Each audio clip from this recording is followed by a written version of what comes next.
It's the beautiful fall colors. We're here for Oktoberfest in the Wares Valley, part of eastern Tennessee, just outside of Smoky Mountain National Park. We're getting set for the standing block chop. In total, we have four heats of 2 competitors, 12 inches round of white pine. The first heat is Mark Jones taking on Nathan Waterfield. And you were mentioning earlier, Rod, about the wood. You're not sure if it's the same as our eastern white pine. I'd say it is, and it looks a lot like lobby pine to me, but one thing about it is really brittle. When you see these guys chopping, you'll see big cracks come in the wood. The only thing about that is anything can happen in a chopping event. Well, we got some hard hitters, including Lenz, Koger, Jewett, and we got a couple of Kogers. This first heat, Mark Jones taking on Nathan Waterfield. Mark Jones from West Virginia, Nathan Waterfield from upstate New York. Look like he's really below his lines there. He's a long ways below his lines. You see on his first side, Bill, you're right. And of course, sometimes it'll cause you problems if that was on the backside, but where it's on his front side, he's driving down into that open wood, so it's actually not going to affect him too badly.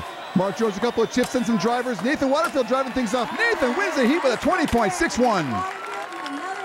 On your backside, you made a decision to put some drivers in. I think it was 4, maybe 5 drivers. Were you considering going back with netted upper hut, or once you started driving, you were going for it? Yeah, I came around the block, and I think I came around the block too far. So when I opened it up, I had a big wall of wood in the way, and for whatever reason, I decided it was going to save me time to just start driving. Kind of had an irregular pattern. I'm just not with it today, but it wasn't a bad cut, all in all. If I would have put one up, it probably would have been the same number of hits. So it's kind of hard to say. I definitely didn't save any hits, or don't think I would have saved any if I would have done a chip hit.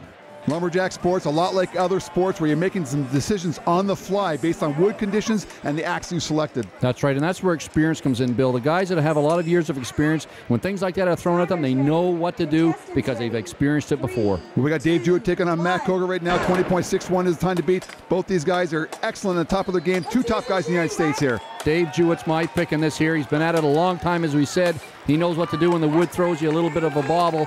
Matt Koger, though, doing a great job. Just a new guy at the sport, being trained by Mel Lentz. But, man, look at Dave wheel into this block. Koger's wood splits there as he's putting some drivers in there. And Dave Jewett wins the heat with a 20.54. Koger struggling to a 24 seconds. Your whole block, the whole bottom half of your block split. I'm sure you're aware of that. Just tell me how it affects things as you're trying to drive things off. Well, the way that the block split up there, it was just made it a little bit looser, so it was wobbly, so it wasn't actually completely, solid on the stand. So you're trying to hit a mark, yeah, and the thing is wobbly and moving every time. It makes it difficult to hit the mark, right? Yeah, it'd make it very difficult to try to place your hits where it needs to be, and then like how it would come off.